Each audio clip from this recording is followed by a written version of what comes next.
자, 저희 굿모닝 글로벌에서 준비한 2021 신년 기획 특집 시간입니다. 포스트 코로나 시대를 맞아 2021년 시장 대응 전략 세워보도록 할 텐데요. 전반적인 시장에 대한 이야기 아주 특별한 분과 함께 나눠보려고 합니다. 핀테크 자산관리 전문 기업이라고 할 수 있겠죠. 에임의 이지혜 대표님 자리해 주셨습니다. 안녕하세요. 안녕하세요. 네, 대표님 드디어 이렇게 나와주셨어요. 반갑습니다. 네, 우선은 새해 복 많이 받으시고요. 건강하고 행복한 새해 맞으시기 바랍니다. 네.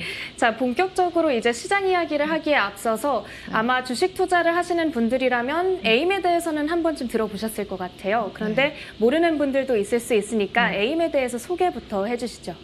네. 현재는 가장 간단한 버전은 62만 명의 개인 투자자들이 자산 관리를 시작한 핀테크 자산 관리 전문 기업이고요.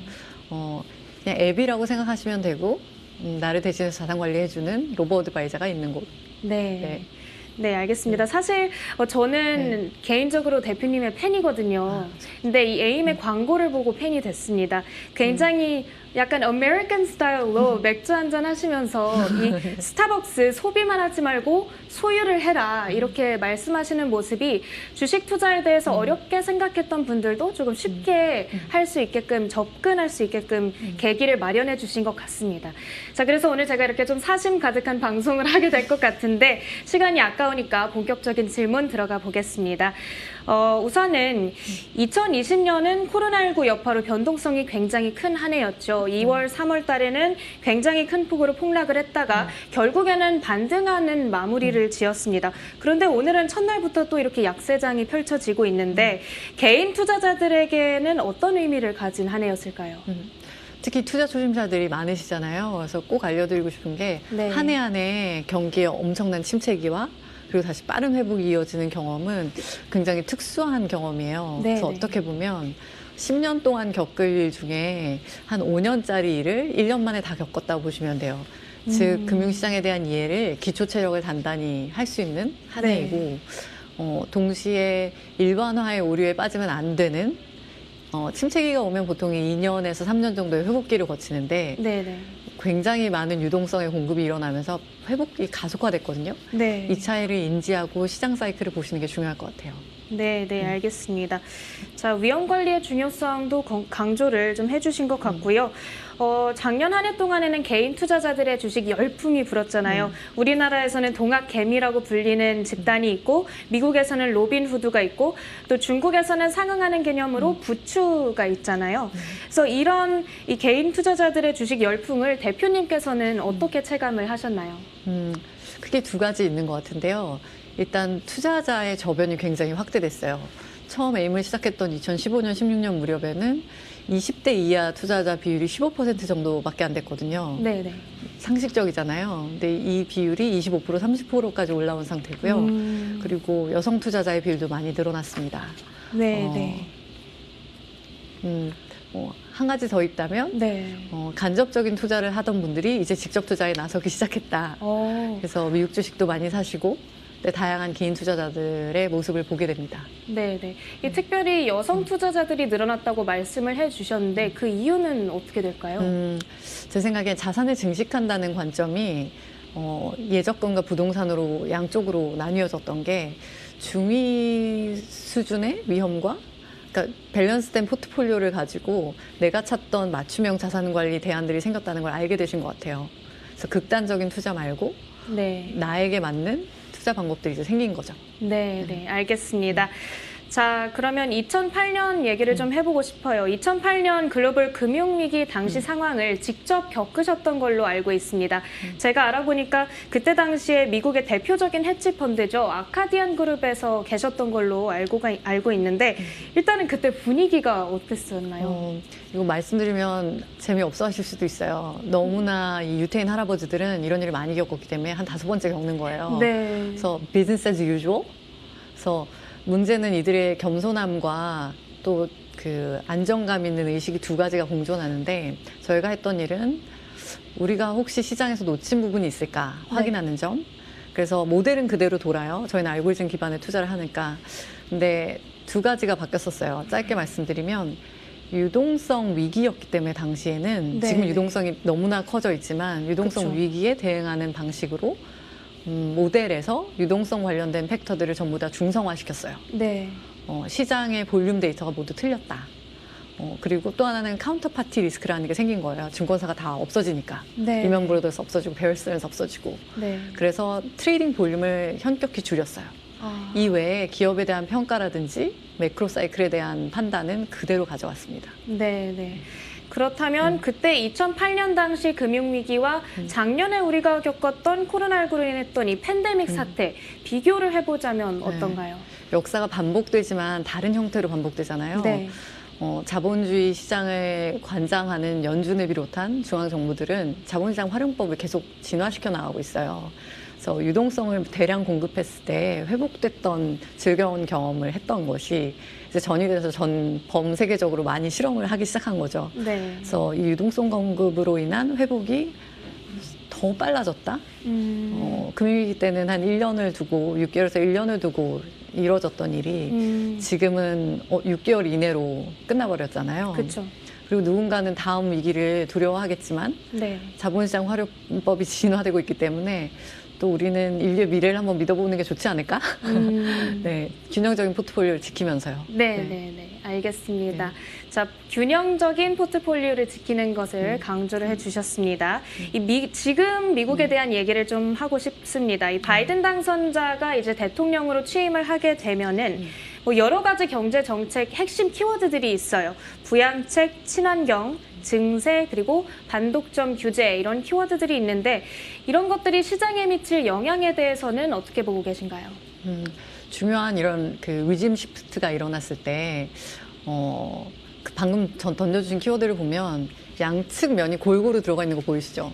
네. 전체 기조는 경기를 부양해야 되는 압박감이 있고 동시에 민주당 특유의 또 기조가 있잖아요. 네, 네. 굳이 얘기하면 상대적으로 덜 기업 친화적일 수 있고 좀 더 진보적이고 네. 네, 이런 여러 가지 앵글들을 밸런싱하는 현안들은 계속 나올 거예요. 네, 네. 그래서 정책적인 그 한쪽의 치우침보다는 다양한 일들이 일어날 것이고 근데 우리가 실제로 자산을 증식하는 관점에서 지켜봐야 되는 좀 더 큰 주제는 말씀드리면 그러니까 세부 디테일에 빠지기 전에 봐야 될 것은 우리가 지금 보고 있는 전 세계 경제의 디커플링 현상. 네, 네. 네.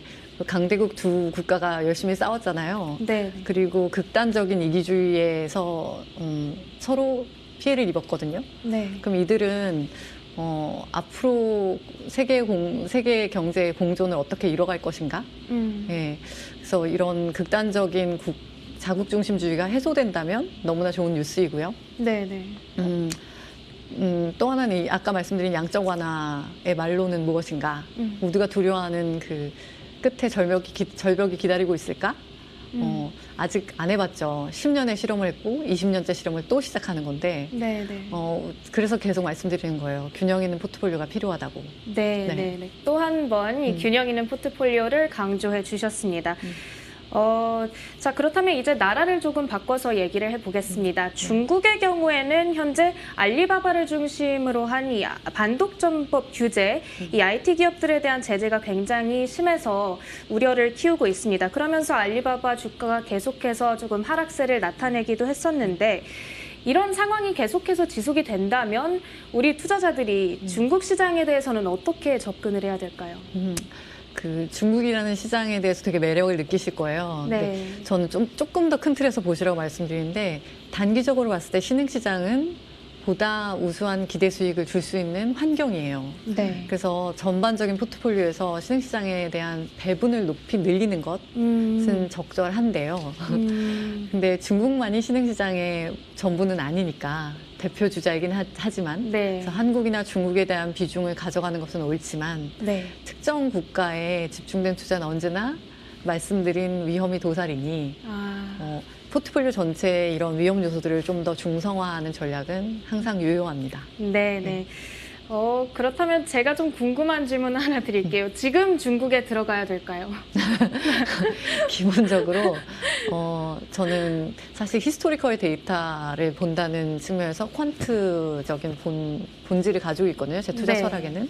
그런 관점에서는 얼리 사이클이에요. 그래서 네. 신흥시장 비중을 늘려요. 항상 궁금했던 그 외인들이 하는 투자 있죠. 네, 네. 제가 그 외인이기 때문에 네. 그래서 신흥시장에서 선진 시장 사이에 자산 배분의 변화가 계속 일어날 거예요. 네. 근데 지금은 신흥시장으로 인플로우가 일어나는 시기는 맞아요. 그래서 근데 또 아셔야 될 게 신흥시장의 수익은 집중도가 굉장히 높아요. 네. 그래서 단기 트렌드거든요. 1년에서 2년 동안 바짝 굉장히 많이 오르고 나머지 시간은 우리가 박스피란 얘기 많이 들었듯이 수익이 매력적이지 않은 시기가 바로 또 찾아오거든요. 네네. 반대로 미국이나 선진 국가는 탄탄하게 좀 수익의 분산도가 넓게 퍼져 있어요. 네. 그래서 이 두 가지 특성을 잘 이용하셔서 투자하는 게 중요합니다. 그래서 네. 단기면 오케이, 신흥시장도 좋고 뭐 소형주도 좋고 이런 팩터 틸트를 해야 되는데 귀신같이 이 틸트들을 잘 해내시기는 아마 개인 투자자는 힘드실 그쵸, 거예요. 어렵죠. 그래서 계속 균형 있는 투자도 말씀드리는 겁니다. 네. 다시 한번 균형 있는 네. 투자 강조해 주셨습니다. 단기로 보면은 중국도 오케이다. 네. 이렇게 말씀해 주신 거고요. 자, 그런데 이제 2028년에는 중국이 미국을 제치고 경제 대국이 될 거다. 이 헤게모니를 쥐게 될 것이다. 이런 전망이 나왔습니다. 여기에 대해서는 어떻게 보고 계신가요? 굉장히 매력적인 경제 대국이죠. 네. 근데 저는 또 아무래도 미국에서 오래 살았기 때문에 미국 경제가 가진 힘을 또 알고 있어요. 그렇죠. 냉정하게 봤을 때 GDP 대비로 보지 말고 자본시장에 집중해야 되거든요. 네. 근데 미국 시장은 전체 자본시장의 50%를 차지한단 말이죠. 단 7년 만에 50% 세상이 바뀔 거라고 완전히 전복될 거라고 전망하는 건 굉장히 극단적이에요. 네, 네. 알겠습니다. 네. 자, 그러면 2028년까지는 그래도 반전이 일어나기는 어렵다라고 말씀을 주셨습니다. 그렇다면 지금 미국, 중국, 한국 이제 우리한테 접근하기 쉬운 이 세 국가가 있는데 어느 쪽이 이렇게 유망한지 콕 집어서 말씀해 주시면 아마 단기, 장기를 나눠주실 것 같기는 네. 한데요. 네. 일반적으로 한국 주식의 자본시장 대비 비율이 2%라는 걸 일부 아실 거예요. 네네. 2%의 세상 밖을 보라고 제가 말씀드리는데 네. 단 300만 원으로도 77개국 12,700개의 기저자산에 투자할 수 있는 세상이란 말이죠. 네네. 그래서 전체 큰 틀의 자산 배분을 항상 강조드리는데 대신 그 주도적 투자하실 때 어떤 틸트를 주어야 하냐 할 때 신흥시장에 자산 배분하는 것이 평상시보다 많이 해도 괜찮은 시기이긴 하다. 이 정도까지 힌트 드릴게요. 네. 네, 알겠습니다. 자, 이제 조금 곤란한 질문일 수도 있을 것 같습니다. 제가 그래도 여쭤보고 싶은데요. 네. 이 바이든 행정부가 본격적으로 출범을 하게 되면서 친환경, 신재생 에너지가 부각이 될 것 같습니다. 이에 따라서 우리가 어떤 섹터, 어떤 종목들 조금 투자를 해보면 좋을지 여쭤볼 수 있을까요? 사실 종목 기반의 투자를 안 본 지가 좀 됐어요. 네, 네. 네, 기본적으로는 약간 사고 프레임을 조금만 바꾸셔서 종목으로 보지 말고 이런 거 있어요. 말씀하신 그 기업들이 가진 팩터가 있거든요. 어떻게 보면 모멘텀일 거예요. 모멘텀이라는 관점에서 보시면 기존의 트렌드가 근과거 수익이 좋았던 종목이나 섹터가 근미래 동안 지속되는 환경이거든요. 반대로 변곡점이 심한 작년 같은 때에는 어떤 특정 테마에서 갈아타기가 굉장히 어려워요. 네. 그래서 방금 말씀하신 테마를 가지고 계시다면 그에 대한 자산 배분을 전체 포트폴리오의 10% 이내 네. 정도로 가져가시면 좋을 것 같아요. 네, 알겠습니다.